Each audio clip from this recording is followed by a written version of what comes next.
And I just started talking, and right away it was like what I was talking about earlier. It's like this, something just jabbed right into my chest and made me start coughing. See, that's why I think that people think that they're sick, but it's not sickness. I'm not sick. I'm not even around other people. Where would I even get sick? I'm not sick. So yeah, I've got all these symptoms. So, and my eyes, oh my gosh, my eyes are getting so much worse. And I literally, try and meditate on them and do healing and stuff. And this frequency scrambles my mind so much. It's hard to stay focused to meditate. So, anyways, one thing that I had been seeing so much of is, you may have heard about that there's people who are freaking out now because of the Elon and the Twitter thing. And so on TikTok, I have seen it where people like, people are really angry. Like, like we shouldn't have freedom of speech. Like, I don't really get, so I can't even really say like what it is that drives them to think it. I think they just, there's so much on autopilot that so programmed they don't even think it through.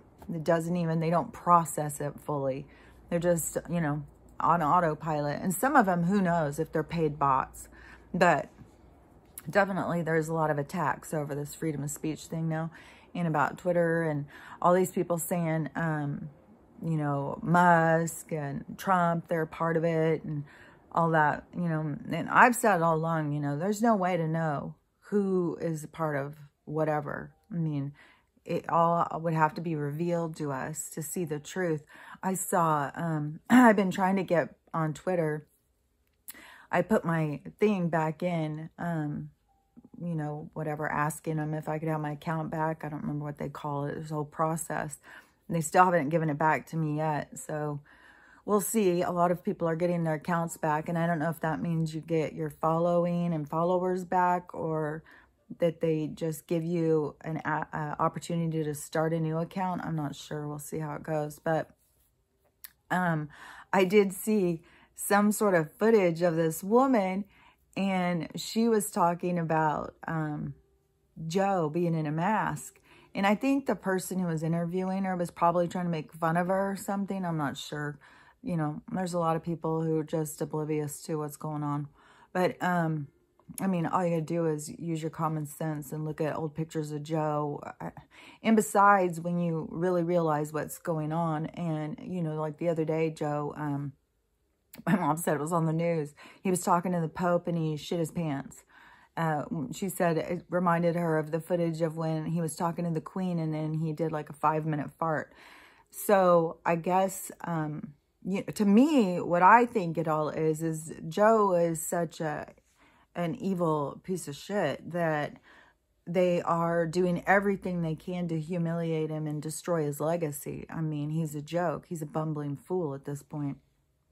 And anybody who is paying attention knows that's not really the real one. He doesn't even look the same. Doesn't even have the same color eyes. It doesn't have the same voice. There's nothing about him the same. But, that takes awareness to understand that. And, but I saw this woman, and she was saying that she was naming who she thinks the actors are playing him. I think they just go to the nursing home and just get the most debilitated person they can and sit them in the mask and send them out bumbling through the streets. I'm not sure. And this lady was saying it was James Wood and Jim Carrey. And I've also seen someone else talking about some British actor that I'm not really familiar with. But she was saying that she was sure it was Jim Carrey when he was going up the airplane stairs because he kept falling and doing like this physical kind of, like a Jim Carrey thing. And I hadn't thought of that. I thought, oh, that's so funny. But I saw his response, and he just said, oh, dear. And who knows, how he said, oh, dear, oh, dear, oh, dear. You don't know how somebody says something unless you hear him say it. Words, especially typed words, really are just words. And so you know, he's one of the people that causes a lot of confusion with people because, you know, he was speaking out years ago about the Illuminati and he wanted to wake people up. And then he was speaking so much about his spiritual journey. And, you know, and then he played him on SNL. So, I mean, I think that's a easy link for people to think, oh, he's playing him in real life. Because most people know it's not really Joe. Like, any of the people who are paying attention in the political government, the ones who are all focused on that stuff, you know, I mean, they spend, geez, they've got huge groups that just spend all day doing research and sharing information. That is part of the censorship, is to stop people from sharing information because, you know, that creates more awakening, but they can't stop it. You know, they just find different places to communicate in these groups. I mean, they really do get a lot of information. You know, any of those political groups that you go in and, you know, infiltrate, you know, listen for a little and you'll hear. That's one thing that I've said all along is so many people have so many biases. They just say, I have nothing to hear from this group. I have nothing to hear from this group. Well, there's certain groups you probably should listen to. It might give you some insights. But, and definitely the anti-government people are definitely, they have a lot of knowledge about stuff. So, but the only thing is, I see is that they kind of just get themselves stuck, you know, and a lot of them rely on religion, you know, so they're not really doing the work. So they're going to still be a part of the wave when it crashes over, of being, you know, some of the remnants that is laying down there like, oh, what do I do now? You know, because it's going to be very confusing for a lot of people. And, but when the guy who was talking about the 2030 and how I've heard it before about this, the water rising and stuff. So if, the water rises, you know, that's going to change the whole landscape. And it would make sense why they don't want us to know about this cataclysmic event that's coming, especially if they saw it in Looking Glass and they don't really know. They just know certain things like, you know, well, certain areas are going to be gone, which, you know, you'd think that they would be warning people and saying, you know, there's safe places there are to go. And, but they're not doing that. And they always say, oh, people can't handle it. People can't handle it. Well, we'll see. We'll see how people handle it. And, but, you know, we don't know the time, and it probably does have all to do with, energy.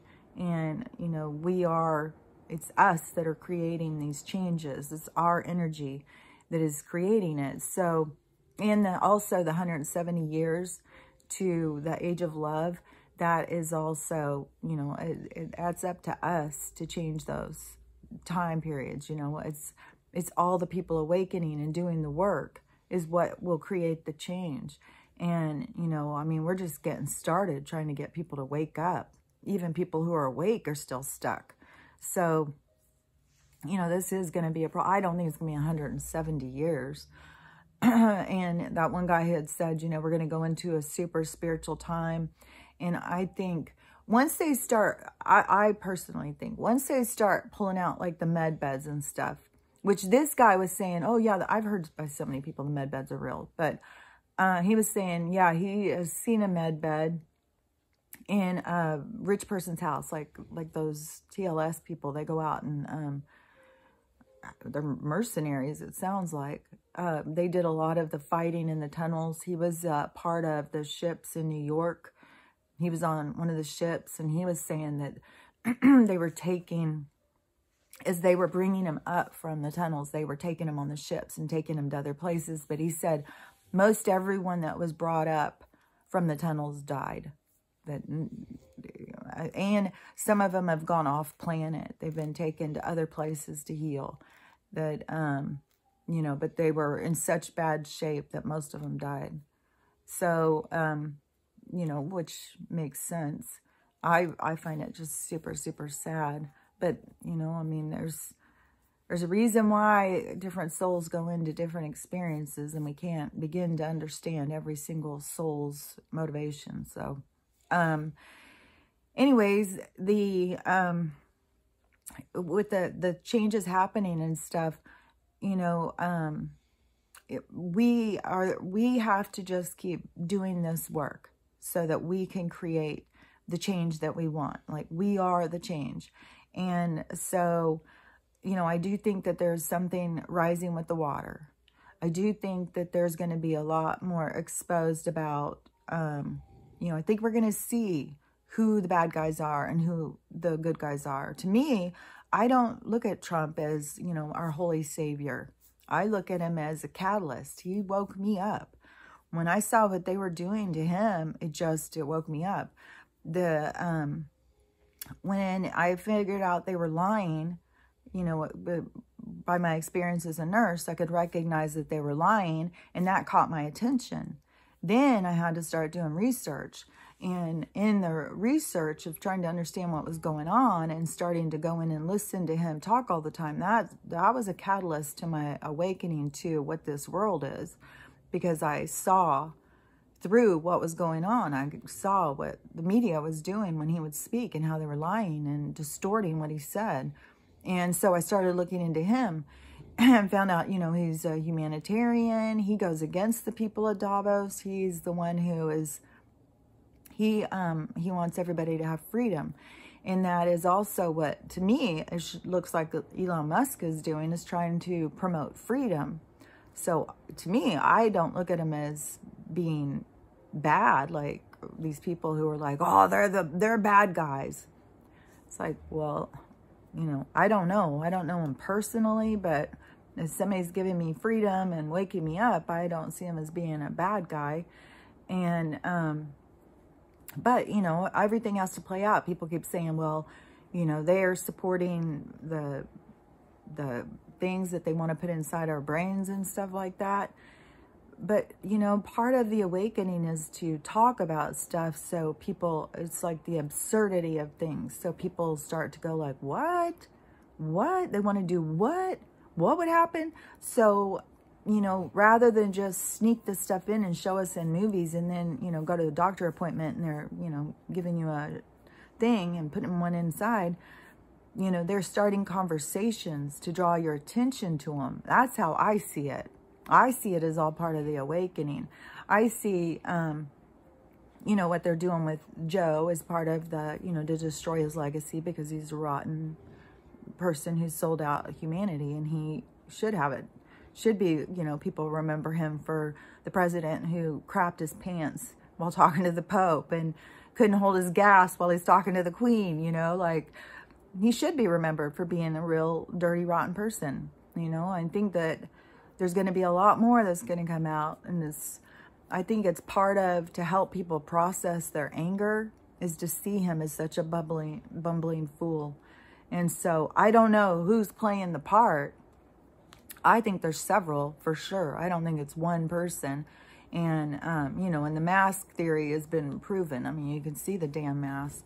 There's a lot of those people who are wearing them. There's a lot of people who are out of the picture, who have body doubles and masked people, and, you know, like, you hear clones and all sorts of people. Oh, I did hear something interesting too. I'll share this, where, because I've always thought this too, like, okay, a clone, like, if something is alive, if something has life, it has to have energy, and energy is consciousness, is a soul. So anything that is alive, plants, animals, everything has a soul. Everything is, it depends on their state of consciousness and their state of awareness of how developed the soul is. But everything has a soul. And so he was asking the guy, I think the TLS guy, like, well, do clones have souls? And he said the same thing. Yeah, everything has a soul.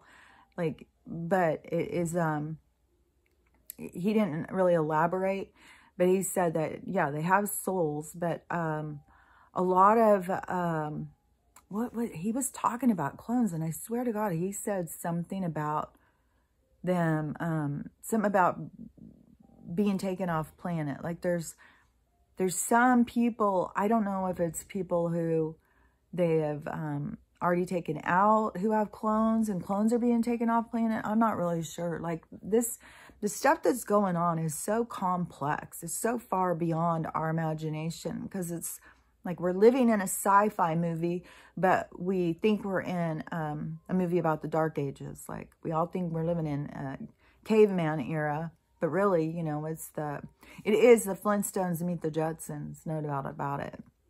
We're the Flintstones, they're the Jetsons. And, you know, we're going to go more into their world. Oh, and that guy had said that that rich person had a med bed in his house. And I don't know, you know, about, it could be some kind of a healing bed. I'm not sure if it's going to, because he said that the dark side has that technology. They have them, but I've heard that they already have made a bunch, and that they're going to be opening healing centers. And I think that the healing centers are going to be like, in order to use a med bed, a high frequency, to, you know, find balance, you'd have to be able to you'd have to raise your frequency to be able to heal yourself, even with the higher frequency. Like you can't go in there and be a low vibration and it's going to raise your vibration. Like you have to be at a certain level, I believe. And I think that's what the healing centers are going to be for, to help people heal so that they can use the med beds to heal their bodies. And I think that what was I going to say? So I don't think, it's not going to be like tanning beds where people can just have them in their house. I don't know who this person, you know, how rich, you know, how deep they are into the illuminated ones of the place where he was, where he saw one. And, you know, and if that's just a lower level one or something, I'm not sure. But I think that they are already developing them. Like when this stuff changes, the Nisargasara, 6,000 patents are going to be released. They already have things that are already in the process. I mean, David Wilcock has already got a huge thing that they're working on. What are those things called? Hover cars, just like in the Jetsons, where it's up and, you know, you fly through space rather than on wheels on the ground. So there's already people developing those. The med beds are all real. All of the stuff happening is all really happening. Like all of those things are real. I just think, you know, people can't comprehend some of the stuff because we've been so misled for so long that it sounds unreal. But the healing bed things, I think, you know, that is going to be, you know, it can heal all the different things of you. Like it can grow parts back. It can heal everything. Well, I don't know. This guy was saying it doesn't heal everything. And that's one of the things where I was like, oh, well, maybe he had like somebody had it in their house. It was like a lower grade one or something, because it can do all sorts of things. It can, you know, take your cells back. You can, it's like going back your age backwards 25 years. Not like it will remove you and put you in a time 25 years ago. It just get your cells back to their health 25 years prior. So it does a lot of fascinating things, you know. I mean, if you look up about the med beds, it does a lot of fascinating things. But I think when all of that stuff comes out, like, it's all going to go together. You know, the medical, the banking, the government, it's all coming to an intersection of collision.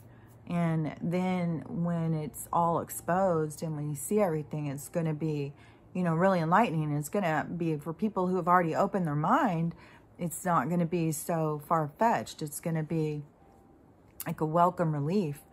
You know, like, okay, this may, you know, I knew this was real or whatever that people go through.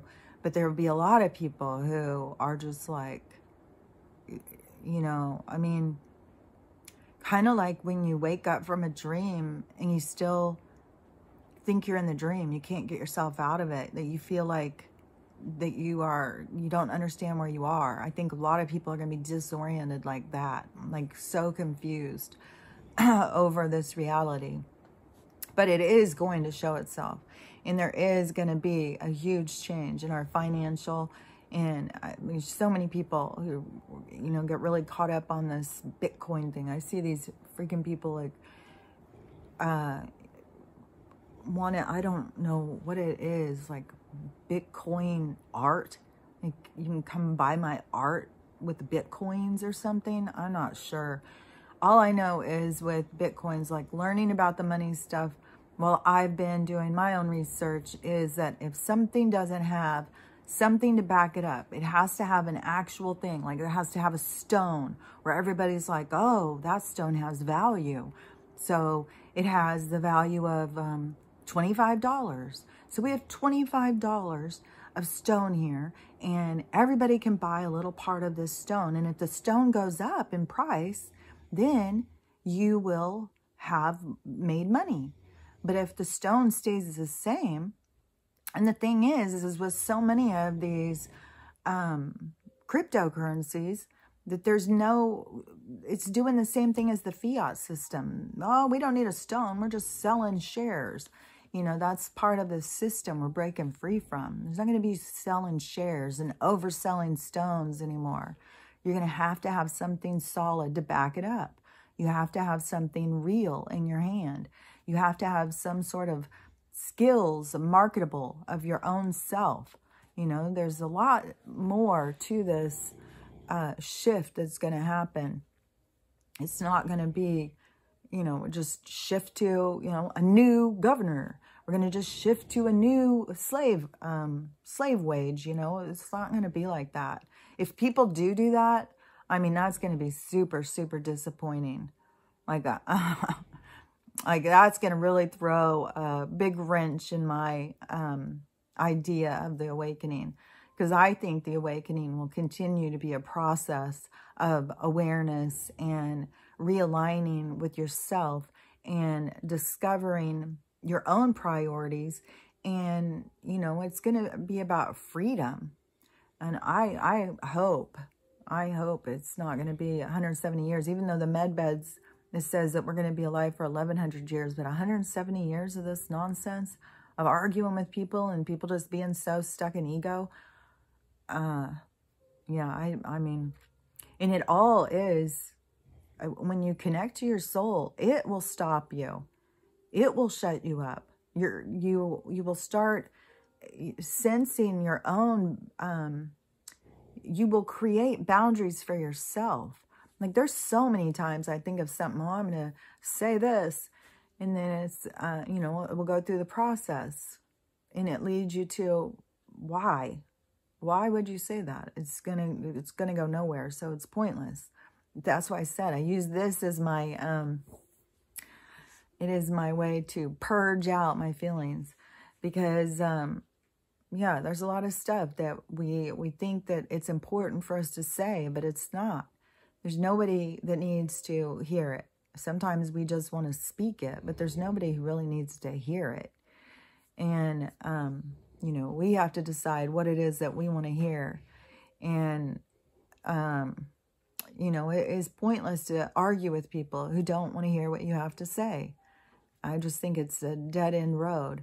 And I had heard, it was a while ago, and I think it was some sort of guru or something, and they were saying how pointless words and language are. And, you know, it just gives us this, it kind of feeds the ego. Like, I've got something to say and everyone's going to hear it. And, you know, it's kind of ironic because here I am sitting here speaking out and saying that. But it is, when you are being confrontational with people, you know, just when you really start thinking about it, and, you know, there really is no point. There's no point to use words as weapons and to try and convince people or belittle people or any of that stuff. And so your soul will give you guidance, you know, when you really are working on trying to find that balance between ego and soul. It really will, you know, if you give it that time, if you give it that mindful expression and think about it, and don't just be reactive. There's a big difference now of being reactive and being mindful. And that is part of the awakening, because we have been subjected to just being on autopilot and being reactive. And so it's this reprogramming into noticing your process, being aware of your process, thinking about what you're saying, thinking about what others are saying. And, you know, it's all just opening yourself up. And, I don't know why free expression was coming into my head, but I don't know. They want me to say free expression. But we should all be able to express ourselves freely. But if somebody doesn't want to hear you, then you don't need to try and convince them. You know, they've got their own process. Let them figure it out on their own. And believe me, I've got so many people trying to shove their opinions down my throat. And, you know, yeah, but you got to just, it's part of the process, learning to just, you know, let it roll off your back.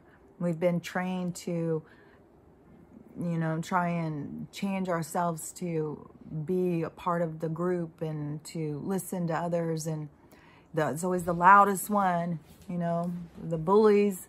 We got to do what the bullies say.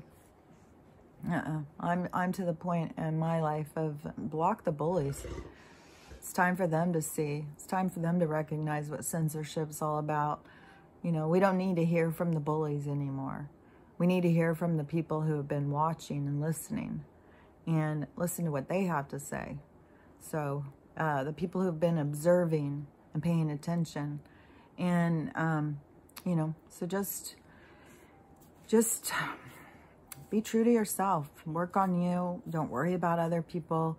And there is a lot of stuff happening, but I don't think people get so caught up in having to, oh, this is a good guy, this is a bad guy, this is a good guy, this is a bad guy.